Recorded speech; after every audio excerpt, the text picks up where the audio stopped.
Good morning, good evening, and good night. Welcome to my channel called DRP. As you can see, I'm in my home studio today.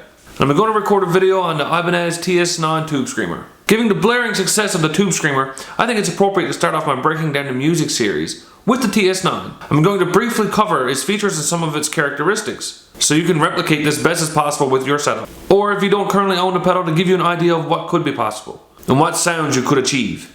But I'm going to let you make the final decision by creating a sound from scratch to demonstrate these characteristics. I'm also going to kick in a wall pedal. Given the popularity of the Dunlop wall pedal, I think it's totally appropriate to kick in a wall pedal to demonstrate how these two mesh, and how the wall pedal can accent the TS9's sound. So let's get started.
So this is my workhorse, the Gibson Les Paul Classic.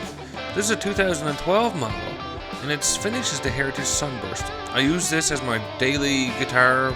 It's my workhorse, it's what I use all the time, it's what I use to get the job done. The only modifications to this guitar is the pickups. It has no co-taps or locking tuners, but these pickups are Alnico Pro 2 Slash editions. All the close-up shots of the neck were taken by an iPhone 6s placed in this hit case. It was mounted by a generic mounting bracket that I found at Best Buy. I played the song through an Orange Rockerverb 100 watt head and a Mesa Boogie cabinet 4x12. The orange in this clip was not used. As you can see, the mic was only placed on the Mesa Boogie. As seen in this clip, the Shure mic has been offset just slightly to the right of one of the speakers. This allows for a nice clean, clear tone without it being too harsh or brash. The Mesa Boogie 4x12 cabinet is loaded with vintage 30 60-watt speakers, which is a likening to the Orange cabinet, which is loaded with vintage 30 60-watt speakers, but only in a 2x12. The Orange Rockerverb 100-watt head has 2 channels, meaning there's one clean and one dirty. Both channels are powered by 4 ECC83 preamp tubes and 4 EL34 power tubes that use are switchable with 6L6s by a single switch on the back of the head. But this head will also easily accept KT88 or 6550 power tubes. As seen here, the dirty channel's EQ consists of treble, mid-range, bass, and gain. Also, the clean channel has its own set of EQs, treble, bass, and volume, but the mid-range is adjusted proportionally internally as the treble and bass are adjusted. This type of internal circuitry leaves for an extremely dark but rich and clear sounding amplifier, and monstrous amounts of gain. The Rockerverb also has an effects loop and a spring reverb. Even though the Rockerverb's built-in gain channel and effects loop were never used in this video or the creation of the song for this video, I think it's important to note the tubes and the tube switchable features built into this head. The cables used in this video are primarily monster cables, although some Yorkvilles, like the one seen here attached to the Dr. Z air brake attenuator, were used for clarity and quality purposes. I felt that these cables help give a true representation of the sounds that were being reproduced from the amplifier. As an analog to digital conversion interface, I used a Yamaha MG12XU mixer. This is a 12-channel mixer, 2 of which are Phantom plus 48 volts. That also has a programmable SPX digital effects processor that was not used throughout any part of the video, but I feel important to note. The Yamaha MG12XU mixer also has a 24-bit 192 kHz line-in USB bus, which I primarily use as a way to send my mix to my studio monitors.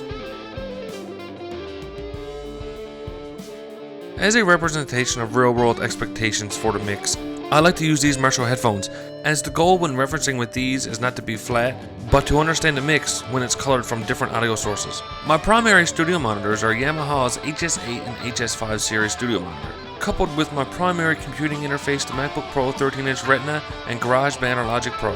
So my name is Richard Randall, thank you all for watching, I hope you enjoyed this video and I hope to see you in the next one. Don't forget to like, comment, and subscribe.